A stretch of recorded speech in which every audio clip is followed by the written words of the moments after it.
Dobar večer svima, poštovani gospodine gradonačelniče, župane, dragi Jopa, poštovani gospodine Hrg, draga Marijana, Ivane, Ivica, svi dragi danas večeras koji ste ovdje došli, gospođe i gospari.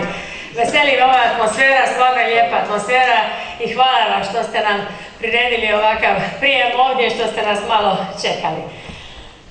Mislila sam nešto dok ste vi govorili, pa dok nije bilo Marijane, branili smo poljoprivredu i seljake u Europskom parlamentu. Dok nije bilo Ivice, branili smo Domovinski rat i branitelje. Dok nije bilo Ivana, branili smo iseljeništvo. Sad zamislite, kad oni stignu k nama, i Marijana, i Ivica, i Ivan, možete misliti kako će biti jaka ta naša ekipa. Dakle, mi smo itekako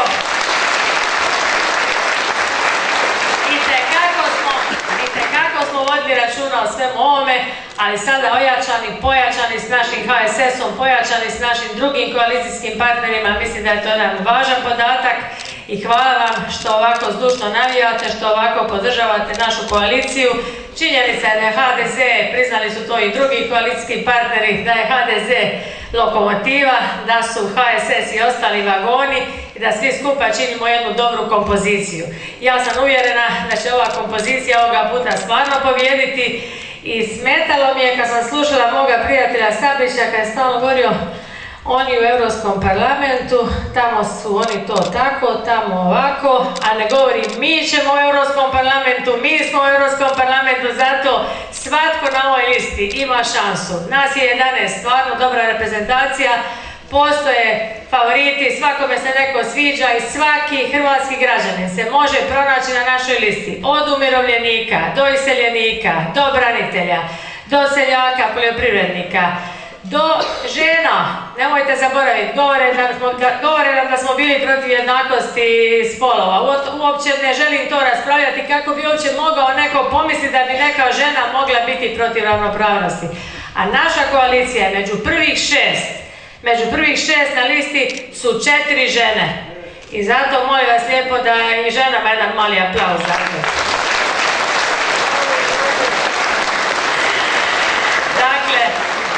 Jako smo osnaženi, lani smo pobjedili, možda su neki zaboravili, pobjedila je naša lista prošle godine, bili smo pobjednici lanjskih izbora. Ove godine i ne sumnjam u to, međutim, imali smo samo 20% izlaznost. Treba malo stvari spustiti i to je bila pobjeda. Ali ipak, nama treba veći i jači legitimitet. I vrlo je važno da svi izađu na izbore, da pojačamo legitimitet, da možemo stvarno štititi sve vaše interese, interese svih hrvatskih građana u Europskom parlamentu s pojačanim legitimitetom sa većom izlaznošću. Ja se nadam da smo ovoga puta uspjeli bar donekle motivirati sve ljude i zato idemo po Hrvatskoj cijelu godinu, propovijedamo, vjerujte, svakog petka, subote, nakon dolaska iz Brisela ili Strasbura smo obilazili Hrvatsku, vodili razgovore s građanima, imali tribine, organizirali izložbe, razne manifestacije, ne bismo li našim građanima približili ulogu Europskog parlamenta i Europske unije. Mislim da smo donekle uspjeli, ali sve će to pokazati izbori 25. svibnja, jer važno je da naši ljudi znaju o čemu se tamo radi. Ne treba širiti euroskepticizam. Znate ko je najveći euroskeptik u Hrvatskoj?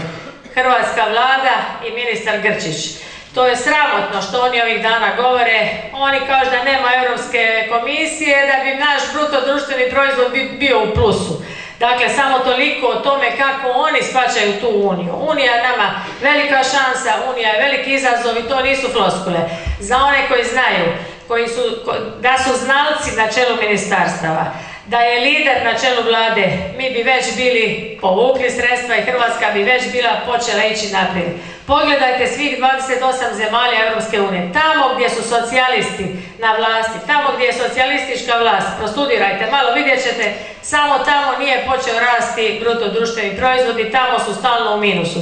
Tamo gdje je Europska pučka stranka, u koju spada i Hrvatska seljačka stranka i Hrvatska demokratska zajednica, dakle, svugdje tamo gdje je EPP, Europska pučka stranka, tamo je rast i razvoj već postignut, izišli su iz krize, samo je u ovim zemljama među koje spada i naša, nažalost, u minusu.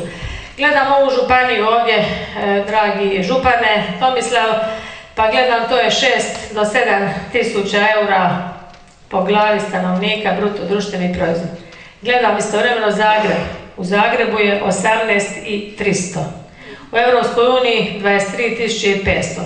Kako može biti tolika razlika između vaše županije ovdje 6,5-7 tisuća eura po glavi stanovnika i grada Zagreba 18 i nešto? Moja županija gdje smo jučer zajedno bili 10.000 eura zahvaljujući turizmu i tako dalje. Što želim reći s ovim? Ti evropski fondovi o kojima svi pričamo, neće oni riješiti pitanje Hrvatske. Evropski fondovi su neobično važni da pokrenu rast, da pokrenu razvoj, da pokrenu radna mjesta. Potrebni su nam kao kotač zamašnjak. To je jedan cijeli 11,3 milijarde eura koliko nam stoji na raspolaganju, ne znamo preuzeti, jer vlada ne zna, ne da ne znamo mi, nego ne zna ministar Grčić, ne zna ministar Maras, ne zna ministar Jakovina, ne zna cijela vlade, zamaraju cijelu Hrvatsku svojim prepucavanjima i svojim unutarstranačkim problemima, to vam je svima jasno, preko leđa hrvatskih građana rješavaju svoje unutarstranačke probleme, a ne znaju ovaj novac pomoć da se u ovoj godini, u sljedećoj pokrene hrvatsko gospodarstvo, hrvatska poljoprivreda. Nisu novci, da ne dramatiziram, ti novci nisu pošli u bespovrat, još su oni tu. Međutim, ogromna je razlika trošiti novac od 1.7.2013. ili 2016. godine. Ljudi nemaju vremena za čekati i možda čak ovaj naš, kad gledam ovaj naš slogan snaga za bolje sutra, možda smo falili u sloganu, trebalo je vjerojatno snaga za bolje danas. Ljudi hoće danas živjeti i upravo zato ti fondovi stoje na raspolaganju da se izjednači Hrvatska s Belgijom, Rumunjska s Češkom, Češka sa Španjolskom, ali da se izjednači vaša županija sa Zagrebom, da se izjednači Istarska županija sa Vukovarskom. Dakle, to je bit fondova, zato se oni zovu kohezijski i strukturni. Bit je da budemo svi ravnomjerno razvijeni, da svugdje bude jednaka infrastruktura, da bude jednaka prilika za radna mjesta. Međutim, mi to, nažalost, zbog ove loše, apsolutno nesposobne vlade Zorana Milanovića ne možemo i nismo u stanju. I zato ovi izbori 25. svibnja jesu izbori za Europski parlament. Međutim, spremna sam reći da im je to sekundarna uloga. Primarna uloga ovih izbora 25. svibnja se iskristalizirala samo od sebe zbog situacije na terenu. Najvažnije je da svi izađu na izbore, da svi ćete izaći koji ste ovdje, svi oni kojima vi možete prenijeti informaciju, obzirom da mediji nedovoljno prenose, obzirom da se namjerno blokira ova duga kampanja i nemate priliku to iznijeti u nekim duelima na televiziji ili nekim drugim emisijama koje su gledane, treba poručiti svima. Ovo su izbori. Ovo je, neću reći referendum, zato što za referendum treba 50%, a to se neće nažalost dogoditi. Znači ovo će biti jedna velika anketa o tome što hrvatski građani misle o nesposobnoj vladi Zorana Milanovića. I zato vas molim, ovaj 1% što nam daju u anketama, 1-2% prednosti nad SDP-om, da to shvatite onako vrlo relativno, jer po tome, sad ću reći o HDZ-u, a odnosi se i na ostale, po anketama HDZ još nikada od 90. u Hrvatskoj nije pobjedio.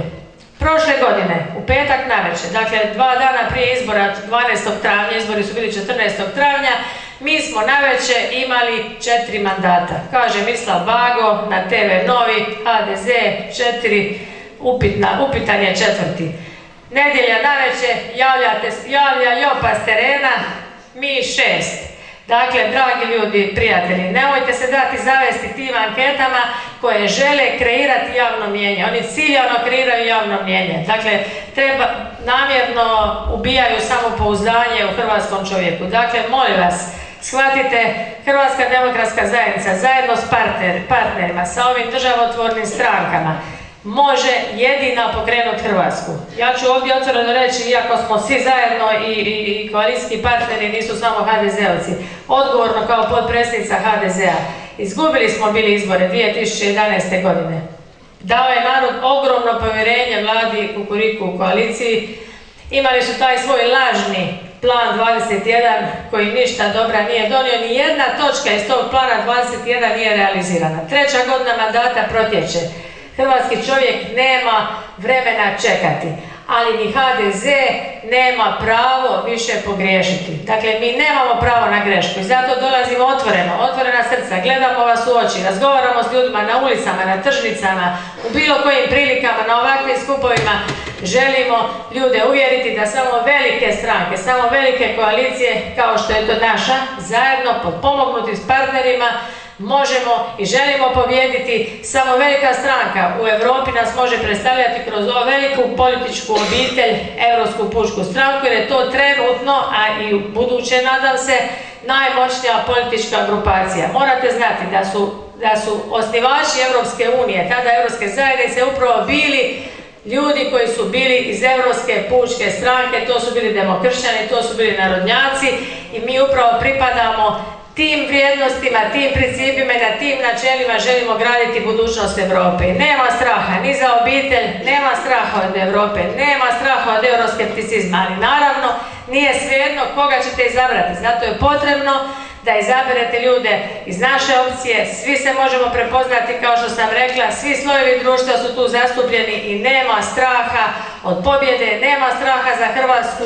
Ja vas svih lijepo pozdravljam, zahvaljujem i nadam se da ćemo se čuti 25. navečer, da ćemo proslaviti veliku pobjedu i ovdje i Slatini i u Virovitici, a vama, gradonačelniče, zaboravila sam, pomoćemo oko fondova, bila sam u muzeju, impresionirala sam se onim što radite i zaista svaka čast da grad Slatina je bio u stanju sve te projekte pripremiti, da šteta da morate čekati da krenu ova druga sredstva, ali ja se nadam da ćemo vam svi pomoći, da je Marijana ovdje vaša iz ovoga kraja, da će ona to pratiti i dok nije bilo Marijane bavila sam se malim poljoprivrednicima, ali čim Marijana stigne ja ću to predat njoj. Bili su mladi poljoprivrednici naša tema jer smo htjeli afirmirati zanimanje poljoprivrednik, to nam je bilo vrlo važno, jer nije bilo bitno ko će pobijediti u Hrvatskoj u tom natječaju, ako ste to pratili, bilo je bitno da se promovira to zanimanje, jer je to časno zanimanje. I još ću jedan podatak reći, naš predsjednik Joseph Daul, koji je inače farmer iz Alzasa, došao je na kongres mladih poljoprivrednika i rekao je otvoreno: znate, ja sam s juga Francuske i moja obitelj je imala 7 hektara obiteljsko imanje. Danas moj zet i moj sin, zahvaljujući zajedničkoj europskoj poljoprivrednoj politici, imaju 120 hektara zemlje. I nije se sramio to reći iz govornice kao predsjednik velike Europske pučke stranke. Jer nije sramota imati ako to radiš na pošten i konkretan način i ako koristiš ispravno te poticaje i europske fondove. Zato velika je šansa Europa, ne bojte se od toga, nema straha od identiteta, ne treba biti euroskeptik. Ponavljam, najveći skeptik je Zoran Milanović i njegova vlada i zato 25. navečer čujemo se i za pobjedu i do pobjede. Hvala lijepo.